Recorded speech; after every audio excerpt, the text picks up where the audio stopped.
Minamahal ng magulang, mga ninong at ninang, sa pamamagitan ng sakramento ng binyag, ang mga batang sinanibigyo ay mapapahagin ng buhay ng Diyos sa bisa ng tubig at ng Espiritu Santo.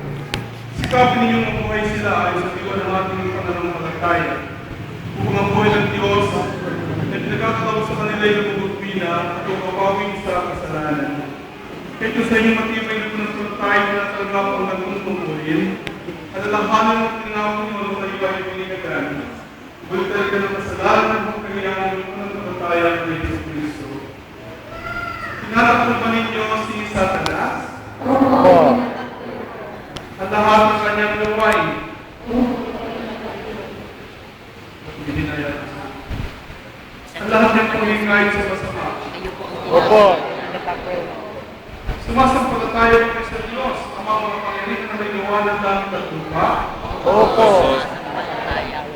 Sumasampalataya kami kay Jesus Cristo, isang anak ng Diyos, Panginoon natin, pinanganak sa Santa Maria Virgen, sinako sa krus, sumakay ng gabi, muling nabuhay at natulog sa kanan ng Ama. Sumasampalataya kami sa Espiritu Santo sa Iglesia Katolika, sa kasamahan ng mga walat, sa kapatawaran ng mga kasalanan, sa muling pagkabuhay ng mga tinatawag sa buhay na walang hanggan. Ito ang ating sinasampalatayanan. Ito ang pagsampayan ng mumusabi bilang isang bayan, isang simbahan, buong karangalan ng pinagmamalaki alam-alam kay Kristo, ating Panginoon. Ibig pa ninyo ang iyong anak na mabinyagan ayon sa pagpuntayan sa Iglesia Katolika na ang pinakayan ngayon.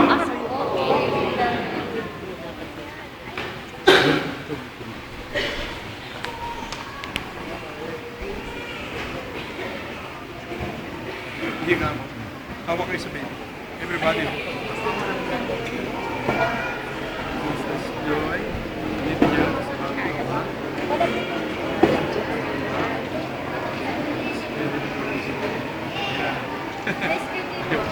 Oh, hawak ka sa baby.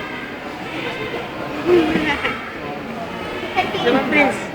Prince, dali.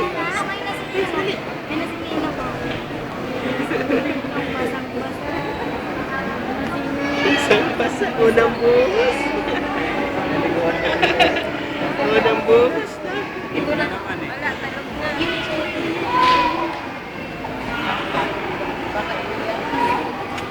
Tulog pa rin. Wala nang mga nangyayari sa paligid.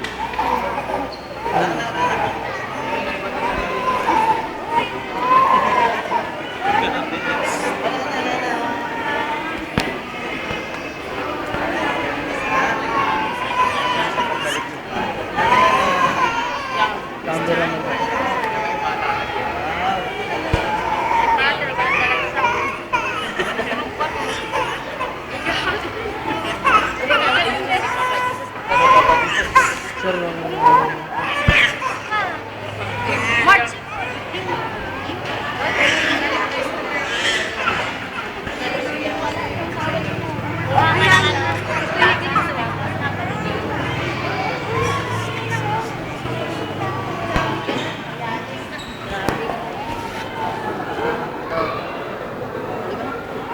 May gagawin pa ata.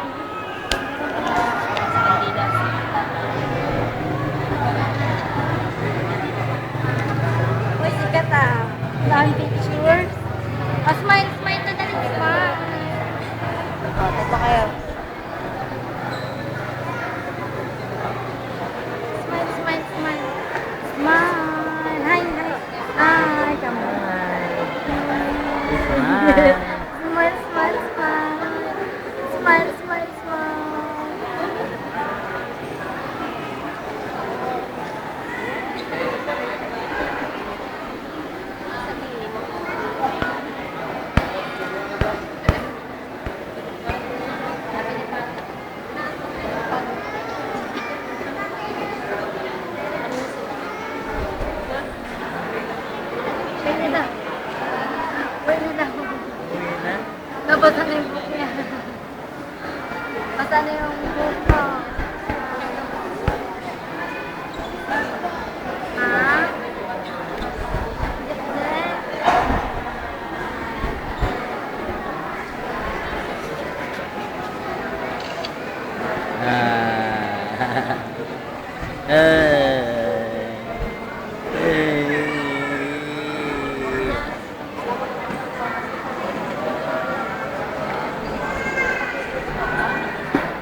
ang pagpapahid ng bautismo. Page 7. Grade Ang bawat isa sa mga batang pagdiliran ng Diyos, bilang tandaan ng pagkahiram na ito, pinagpapahiram ng Diyos sa mahal ng Krisma. Kung paano si Kristo ay pinahiram ng Krisma bilang pari ng katapari, ganyan naman ang mga batang ito, pinapahiram ng Kristo ng kaligtasan.